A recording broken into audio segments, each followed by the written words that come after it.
Let me tell you a story about an emotional weekend that I had about a month or so ago. It started out actually with excitement. I was planning some things in my business, and one of the things that I was looking at was creating some new courses. And I love creating courses. It's something that I've always enjoyed doing, and it's fun for me. And I was getting kind of excited about it. I came up with a list of different courses I could create, and I felt satisfied with it. It was like, okay, cool. This sounds like a good new direction for me.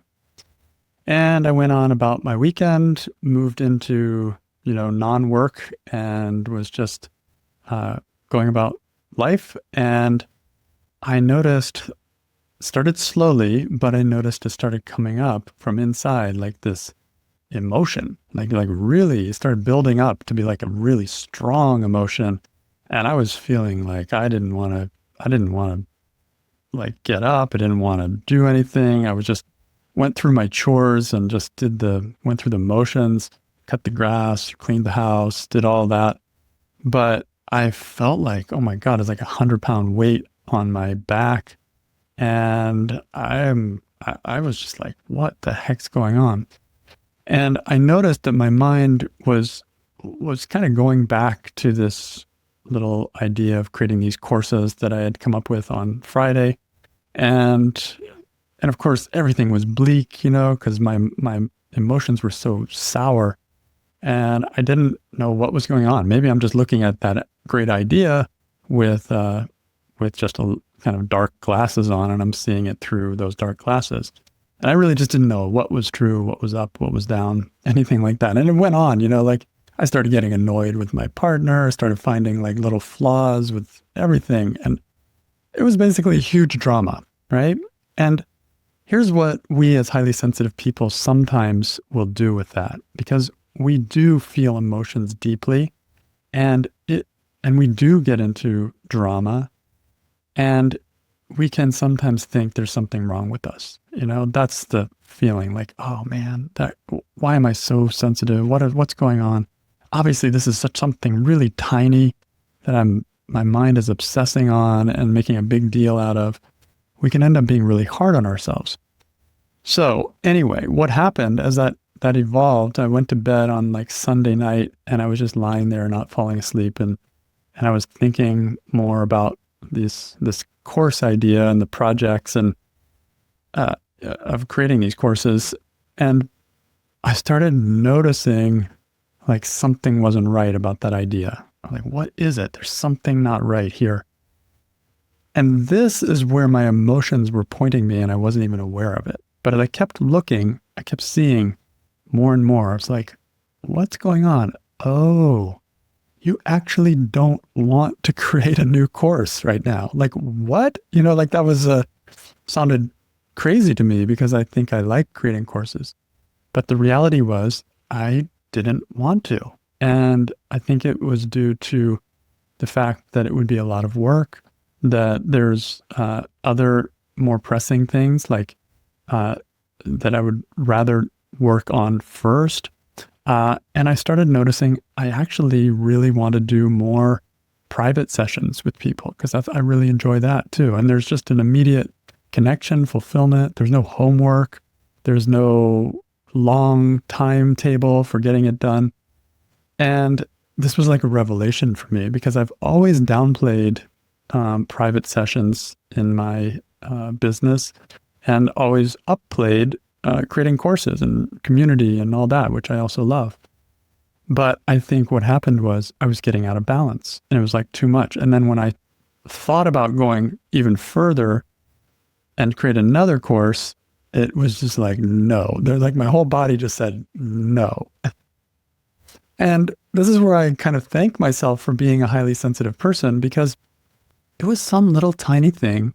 It was something that, is really not something that I have to worry about. It's like, it's minor, it's in the future. But because of that depth of processing and because of that emotional connection, I started being aware of something inside of myself in a way that I could act on it in a very quick way. And so I changed my approach. I decided I'm not going to create any new courses. I'm going to keep what I have and I'm going to just go down that road. And it felt like relief. It felt like, oh, that's what I was trying to hear. And that was what I was being kind of screamed at me from inside with all this emotion. But when I could actually listen to it, there was a message there. And when I followed it, even just mentally, it was like, oh, now I can relax. Now I'm back in my groove again. And it's a new groove. This is like transformation of probably a decade of having a different approach. Courses first, private sessions second. Now I'm flipping that and it's like, wow, private sessions first, courses second. Like, what? Who am I? So this is where we as highly sensitive people can have big feelings about tiny issues, and it doesn't mean that something's wrong with us. It just means we're picking up on things. We're amplifying that inner experience, and we're then able to possibly see that and act on it. So if you try to tone down your big feelings, there is a cost of that. And what happens is you will start to disconnect from your inner intelligence. Big emotions, even the painful ones like grief and anger and overwhelm, they carry important information. They're like messengers. And when you push them away or you minimize them, you also dull your ability to notice why they're there and what they're trying to show you. And so you end up losing your intuitive clarity. You start dulling your emotional insight, and the deeper truths inside of your system don't ever get a chance to surface.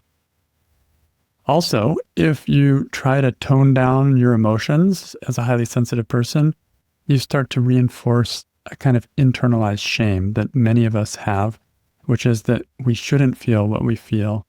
And we start sending ourselves a message like there's something wrong with us. And over time, this can become a chronic kind of self-doubt where we're self-editing all the time and feeling ashamed of ourselves, not just ashamed of our emotions, but about who we are.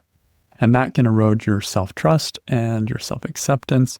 And these are things that are essential for resilience if you're a highly sensitive person.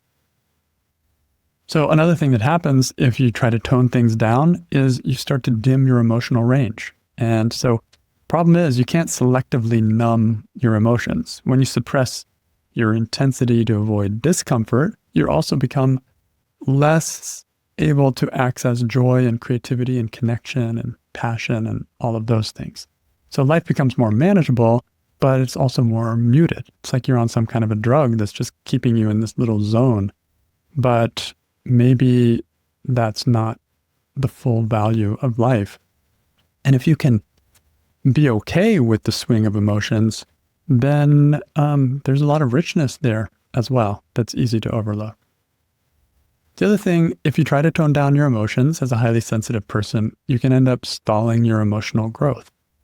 Fully feeling your emotions without getting lost in them, if possible, is what allows you to move through them and allows them to evolve.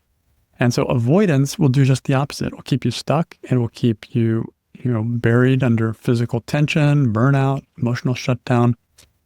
Negative emotions thrive in darkness when you're not paying attention to them. And if you can bring them into the light, then they can bring their message to you. They can fulfill their purpose and they can settle back down into a more peaceful experience. When you don't deal with your emotions, when you push them down over too long of a time, they can have their ways of kind of coming back up. And sometimes it's even worse than if you'd listened to them the first time. The analogy I always say is life starts by whispering something to you, and then it speaks in a little louder voice, and then it may start yelling to get your attention, and then it finally may just hit you to get your attention. And so we have an advantage as highly sensitive people because we can hear the whisper. And if you act on the whisper, you can avoid all the drama later on. So how do we start seeing these deep emotions as inner wisdom instead of emotional failure? I think the first thing to do is to redefine what too much really means. You may have been told, you may have just come to the conclusion yourself that you're too sensitive, or that you're too emotional, or that you're overreacting. But those labels, those judgments really say more about other people's comfort levels. Even if you came to the conclusion yourself that you're too emotional, what is that in reference to? Is it in reference to your own actual experience, or is it in reference to what other people will think if you're emotional? And so coming back to your own experience can be a great way to just start seeing your emotions as wise or valuable instead of something that's wrong. You can think maybe like, this emotion isn't too much, it's just deeper than others are used to. And that's okay. Depth isn't a flaw. It's a sign that your nervous system picks up on more things and it feels those things all the way through. That's what it means to be a highly sensitive person. So how else can we start seeing deep emotions as inner wisdom instead of emotional failure? One way is to pause and listen to those emotions instead of trying to fix them. We're often in such a big hurry to get rid of negativity, to get rid of negative emotions, to get rid of that pain that we think is so bad. Like, what would it be like to listen to those emotions instead, to give them space, to ask something like, what is this emotion trying to tell me? Sadness may be pointing to something that needs grief, or anger may reveal a boundary that got crossed, or overwhelm may be your nervous system saying, slow down. So big feelings are often signals, and they're not necessarily problems to solve. They're something to bring awareness to and to get curious about, because they can teach you a lot. And then finally, notice the wisdom afterwards. Like when I look back on that event last month and the emotion I had and seemed so dramatic and everything, like now I see it, I'm grateful. I'm grateful that big emotional alarm clock went off and I was able to sit with it long enough to hear that I was going in a direction that wasn't fully aligned with what I was actually feeling and wanting at that time. So if you do this, just notice how your recent emotional experiences may have been teaching you something. Like, what did you learn after feeling that? What did you become clearer about? What did that emotion uncover? If you're aware of it, you'll start to associate emotion with insight instead of judging it as failure.